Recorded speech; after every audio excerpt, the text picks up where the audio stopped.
Right, let us start the new chapter, नाम है integration.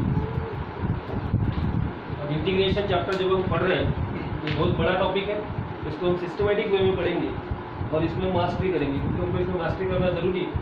आगे जब भी मैथमेटिक्स आएगा इंटीग्रेशन वहाँ पे बेस रहेगा, तो ऐसे केस में हमको इंटीग्रेशन पढ़ना है। राइट, जैसे हम इंटीग्रेशन को स्टार्ट करते हैं इसका ये मतलब हो जाता है कि हमको डेरिवेटिव आता है, डेरिवेटिव आना ही चाहिए तब हम इंटीग्रेशन की तरफ बढ़ेंगे, क्योंकि we need some facts from derivatives. Right, नहीं भी आता हो तो जहाँ पे भी डेरिवेटिव की जरूरत आएगी मैं वहाँ पे एक्सप्लेन करूंगा वो कहाँ से आया। तो let us start with integration. सबसे पहले जानेंगे इंटीग्रेशन होता क्या।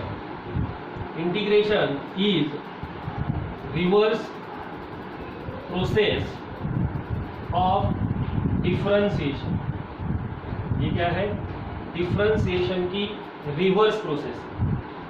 Right, what is mean by integration? It is nothing but reverse process of differentiation. इसलिए अगर हमको डिफरेंशिएशन के फॉर्मूले लर्न है तो कुछ फॉर्मूले हम डिराइव कर सकते हैं, इसके लिए इंटीग्रेशन। या हम दूसरी भाषा में इंटीग्रेशन को अगर पढ़ना चाहे, एफ ऑफ एक्स अगर हमारा फंक्शन है, एफ ऑफ एक्स क्या है? फंक्शन है, तो इसकी एंटी डेरिवेटिव्स की जितनी फैमिली रहेगी, एंटी डेरिवेटिव्स की फैमिली, उसको हम क्या बोलेंगे? Indefinite integration. Is it okay? अगर एफ ऑफ एक्स एक फंक्शन है, इसकी एंटी डेरिवेटिव की जितनी फैमिली रहेगी उसको हम क्या बोलेंगे? Indefinite integration. अब आप बोलोगे एंटी डेरिवेटिव फैमिली क्यों सर? क्या है एंटी डेरिवेटिव की फैमिली? तो मैं बताता हूँ। जैसे हमने बोला रिवर्स प्रोसेस ऑफ डिफरेंशिएशन, अगर मान के चलो डेरिवेटिव एफ ऑफ एक्स का, capital f of x function है, कैपिटल एफ ऑफ एक्स का डेरिवेटिव अगर स्मॉल एफ ऑफ एक्स है और हमारा इंटीग्रेशन हमको ये बोलता है कि it is the reverse process of differentiation, तो इसका इंटीग्रेशन ये होना चाहिए, मतलब integration of f of x dx क्या होगा? F of x, that is what called reverse process of differentiation. F of x का derivative small f of x है तो स्मॉल एफ ऑफ एक्स का इंटीग्रेशन क्या होना चाहिए? कैपिटल एफ ऑफ एक्स, इसका उल्टा। इसलिए हम बोलते हैं रिवर्स प्रोसेस ऑफ डिफरेंशिएशन। अब मैंने एक बात यहाँ पे ऐसी भी डाली कि एफ ऑफ एक्स अगर एक फंक्शन है तो उसकी जो एंटी डेरिवेटिव की फैमिली रहेगी उन फैमिली को हम बोलेंगे इनडेफिनाइट इंटीग्रेशन। अब एंटी डेरिवेटिव की फैमिली क्या होती है? आपको डेरिवेटिव के फॉर्मूले पता होंगे। जैसे मैं बोलता हूँ कि डेरिवेटिव ऑफ एक्स स्क्वायर कितना होता है बेटा? 2x। Derivative of x square क्या होता है? 2x। तो हम उल्टा इसको करेंगे तो इंटीग्रेशन ऑफ 2x क्या बोलेंगे? Directly x square. It is the reverse process of differentiation. Right, x square का डेरिवेटिव 2x है तो 2x का इंटीग्रेशन क्या होगा? x स्क्वायर होगा। अब मैंने एंटी डेरिवेटिव्स की फैमिली क्यों लिया? क्योंकि देखिए जैसे derivative of x square 2x है, वैसे अगर हम derivative of x square plus 1 लेते हैं तो ये भी क्या होता है? 2x। डेरिवेटिव का फॉर्मूला पता है ना आपको? x स्क्वायर का डेरिवेटिव क्या है? 2x। कांस्टेंट का डेरिवेटिव 0, तो x स्क्वायर प्लस 1 का डेरिवेटिव अगर लेते हैं तो x स्क्वायर प्लस 1 का डेरिवेटिव कितना होता है? 2x।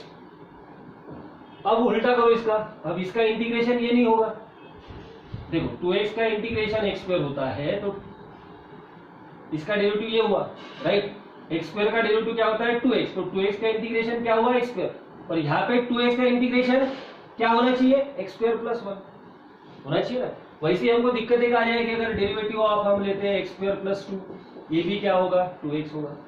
अब तो प्रॉब्लम आ रहा कि भाई 2x का इंटीग्रेशन x स्क्वायर होता है तो 2x का इंटीग्रेशन x स्क्वायर प्लस 1 कैसे होगा? 2x का इंटीग्रेशन x स्क्वायर प्लस 2 कैसे होगा? ये जो फंडा है, ये फंडा कहाँ से आया? तो ये फंडा आता है आर्बिट्ररी कांस्टेंट से, मतलब जितने भी लोग हैं जिनका इंटीग्रेशन क्या होगा? x स्क्वायर होगा, उसमें क्या पड़े हैं? कांस्टेंट। तो वो जो कांस्टेंट होता है, इसलिए हम जब भी इंटीग्रेशन लेते हैं तो यहाँ क्या लिखते हैं? c। This c is for constant. इसका मतलब ये हुआ कि 2x का इंटीग्रेशन x स्क्वायर है, 2x का इंटीग्रेशन क्या है? x स्क्वायर है। वैसे 2x का इंटीग्रेशन क्या हो सकता है? x square plus 1, x square plus 2, x square plus 3, कुछ भी हो सकता है। वो जो 3, 2, 1 a b c जो भी रहेगा वो क्या डिनोट करता है? c। तो what is this c? Arbitrary constant. तो ये जो पूरी एंटी डेरिवेटिव की फैमिली है उस फैमिली को हम क्या बोलते हैं? Indefinite integration. इसलिए मैंने यहाँ पे क्या लिखा? एंटी डेरिवेटिव्स की फैमिली। समझ में आ रहा है मैं क्या बोल रहा हूँ? फिर से एक बार देखो, आपको एंटी डेरिवेटिव की फैमिली क्या है। जैसे मान के चलो फिर से एक बार वही मैं रिपीट कर रहा हूँ, डेरिवेटिव ऑफ एक्स स्क्वायर क्या होता है बेटा 2x। अब हमारी प्रोसेस क्या है, reverse process of differentiation integration, तो उल्टा कर दो, इंटीग्रेशन ऑफ 2x dx क्या होगा x स्क्वायर होगा। अब उल्टा करो, derivative of x square plus 1 का अगर लेते हैं तो हम क्या होता है 2x, तो इंटीग्रेशन ऑफ 2x क्या होता है x स्क्वायर प्लस 1 होगा, क्या होता है हमने बोला x स्क्वायर प्लस क्या आ जाएगा c, यहाँ पे भी क्या आएगा प्लस c, मतलब यहाँ पे अगर हम इसका इंटीग्रेशन लेते हैं 2x का तो क्या होगा x स्क्वायर प्लस 1, यहाँ पे क्या होगा x स्क्वायर प्लस c, मतलब जो भी रहेगा। यहाँ हमने derivative of x square plus 2 अगर बोला वो भी क्या होता है 2x, तो ये जो 1 2 3 आपको दिख रहे हैं वो सब क्या है कांस्टेंट है, इसलिए हम जब भी इंटीग्रेशन लेते हैं तो क्या जोड़ते हैं उसके साथ प्लस c, ये जो आर्बिट्ररी कांस्टेंट होता है वो यहाँ पे आ जाता है प्लस c की भाषा में। Is it okay, that is what called integration. तो क्या है integration, it is reverse process of differentiation. Differentiation का रिवर्स प्रोसेस क्या कहलाता है, इंटीग्रेशन कहलाता है। मतलब बहुत सारे फॉर्मूले उल्टे कर दो तो किसके फॉर्मूले बन जाएंगे, इंटीग्रेशन के। जो फॉर्मूले हमने कहा पढ़े हैं डेरिवेटिव में, उसको उल्टा कर दो तो किसके फॉर्मूले बन जाएंगे, इंटीग्रेशन के। इसलिए उसको क्या कहा जाता है, रिवर्स प्रोसेस ऑफ डिफरेंशिएशन। चाहे तो हम इसको 2-3 घंटे इसके ऊपर बातचीत कर सकते हैं, इंटीग्रेशन क्या होता है, लेट इट आउट, उसको छोड़ दो, उतना बड़ा हम ले नहीं पाएंगे, उतने की जरूरत नहीं वो सब। इसलिए इसमें देखो, या दूसरी भाषा में अगर एफ ऑफ एक्स कोई फंक्शन है तो इस फंक्शन के एंटी डेरिवेटिव्स की जो फैमिली रहेंगी उनको हम बोलेंगे इनडेफिनाइट इंटीग्रेशन। राइट, ये कंसेप्ट क्लियर है, क्यों उसका डेरिवेटिव सेम होता है। अब अगर हम बात करते हैं इंटीग्रेशन में तो इस तरह से लिखते हैं integration f of x dx. ये जो होता है इसको बोलते हैं इंटीग्रल, इसको बोलते हैं हम इंटीग्रैंड, और ये क्या है विथ रिस्पेक्ट टू जिस वेरिएबल के साथ हमको इंटीग्रेशन करना है। जैसे हम डेरिवेटिव में लिखते थे डी बाई डी एक्स, मतलब derivative with respect to x, वैसे यहाँ क्या बोलते हैं integration with respect to x. Is it okay, इसको हम बोलेंगे इंटीग्रल, इसको हम बोलेंगे इंटीग्रैंड, और ये क्या है विथ रिस्पेक्ट टू जिस वेरिएबल से हमको करना है वो वेरिएबल ये कहलाएगा। Is it okay. इंटीग्रेशन पढ़ने के लिए हमको अगर इंटीग्रेशन पढ़ना है तो सबसे पहले जैसे हमने डेरिवेटिव पढ़ा, डेरिवेटिव पढ़ने के पहले हमने क्या लर्न किया, फॉर्मूले। तो डेफिनेटली हमको इस चैप्टर से पहले क्या लर्न करना होगा, फॉर्मूले। फॉर्मूले जैसे ही होते वैसे ही हम आगे बढ़ पाएंगे इंटीग्रेशन के लिए। ये समझता हूं मैं कि आपको डेरिवेटिव के फॉर्मूले लर्न होंगे, तो हम किसके फॉर्मूले की बात करेंगे, इंटीग्रेशन के फॉर्मूलेस की हम बात करेंगे। नाउ लिसन, इंटीग्रेशन में हमको सबसे पहले फॉर्मूले लर्न करना है, और सबसे पहले मैंने इसको फॉर्मूले के लिए सेट्स बनाए। ये पहला सेट, पहले सेट के फॉर्मूले हमको लर्न करना है। जैसे पहला formula integral of x raise to power n dx क्या होता है, x raise to power n plus 1 upon n plus 1। जो पहला फॉर्मूला हमारा integration of x raise to power n dx क्या होता है, x raise to power n plus 1 upon n plus 1। यही फॉर्मूला डेरिवेटिव में था, derivative of x raise to power n nx n minus 1 ऐसा था। अब देखो इसका अगर तुम क्या लेते हो, इंटीग्रेशन लेते हो, तो डेफिनेटली क्या बन जाएगा, x raise to power n। ये डेरिवेटिव का फॉर्मूला था, ये इंटीग्रेशन का फॉर्मूला है, x raise to power n dx। x raise to power क्या होता है, n plus 1 upon n plus 1। बतौर एक कंडीशन है कि n माइनस 1 ना हो, क्योंकि n अगर माइनस 1 हो गया तो माइनस 1 प्लस 1 0 बन जाएगा डिनोमिनेटर, फॉर्मूला खत्म हो जाएगा। राइट, या दूसरी भाषा में x का पावर अगर माइनस 1 है तो हम इसको शिफ्ट करके 1/x लिखेंगे, तो ये फॉर्मूला लग जाएगा, इंटीग्रेशन ऑफ 1/x dx क्या होता है, log of mod of x। Are you getting this one. तो ये पहला फॉर्मूला इंटीग्रेशन का, x raise to power n dx क्या होता है, x raise to power n plus 1 upon n plus 1। फॉर्मूले अप्लाई कैसे करते हैं आपको पता होगा डेरिवेटिव में। अब इंटीग्रेशन में हम देखते हैं कैसे अप्लाई करेंगे। अगर हमको integration of x raise to power 1 निकालना है, integration of x raise to power 1/2 निकालना है, तो ये हमारा क्या हो गया, n। फॉर्मूला क्या है, x raise to power n dx, तो क्या लगेगा, x raise to power, answer निकाल रहे हैं हम, क्या लिखना है, n प्लस 1, मतलब 1/2 प्लस 1, n प्लस 1 वही नीचे 1/2 प्लस 1, प्लस क्या आ जाएगा, c नहीं जाएगा, c हमेशा रहेगा।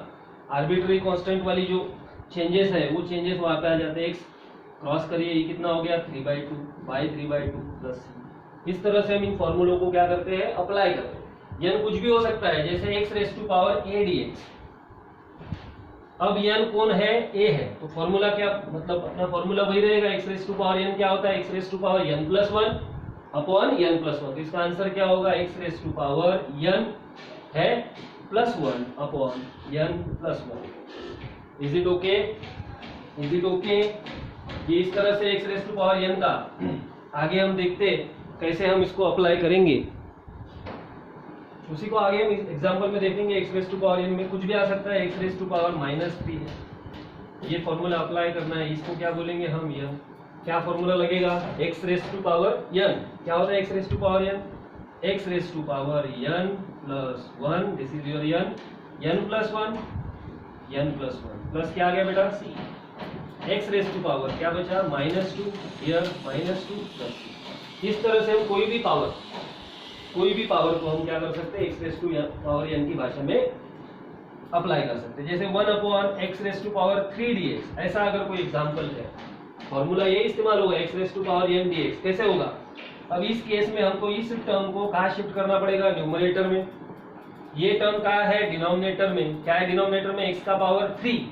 अगर ये ऊपर शिफ्ट हो जाती है तो x का पावर -3, आपको पता है, राइट। अब हमारा फॉर्मूला लग सकता है, what is this, n। What is x raise to power n, क्या फॉर्मूला है, x raise to power n plus 1 upon n plus 1, here comes c। तो x raise to power -4 upon -4, sorry -3 plus 1 2, -2 upon -2 plus क्या c। तो इस तरह से हम क्या कर सकते हैं, फॉर्मूला को अप्लाई कर सकते हैं। ये था हमारा पहला formula, x raise to power n dx। मैंने बोला था इसका अगर हम क्या लेते हैं, डेरिवेटिव लेते हैं, तो ये वाला आना चाहिए, राइट। हम डेरिवेटिव लेके देखते हैं, derivative of x raise to power n plus 1 upon n plus 1, right. Derivative integration छोड़ दो, कांस्टेंट है, ये बाहर आ जाएगा, 1 बाय n प्लस 1। क्या बचा, derivative of x raise to power n plus 1, और x raise to power n का डेरिवेटिव ये होता है, ये कांस्टेंट है इसलिए बाहर आ गया, 1 by n plus 1 as it is रखा मैंने। अब ये हमारा क्या हो गया पूरा, n निकालो, ये फॉर्मूले से क्या है, n लिखना है, पहले n कौन है, n प्लस 1 है, बाद में क्या लिखना है, x, n माइनस 1, n कौन है, n प्लस 1, और क्या डालना है, -1, दिस गेट्स कैंसल्ड, हो गया, x plus 1 minus 1 gets cancelled, x raise to power n। तो इस तरह से हम बोलते हैं integration is the reverse process of derivative. तो ये हमारा पहला पार्ट रहेगा कि अगर इसका इंटीग्रेशन ये है तो इसका डेरिवेटिव क्या रहेगा, ये रहेगा। इज इट ओके, ये फर्स्ट फॉर्मूला है, इसको हम क्लेरिफाई करते जाएंगे हर लेक्चर में, हर फॉर्मूले को कैसे हम अप्लाई करते हैं वो देखेंगे, और बाद में हम इसके लिए शुरुआत करेंगे प्रॉब्लम्स के लिए। Is it okay guys.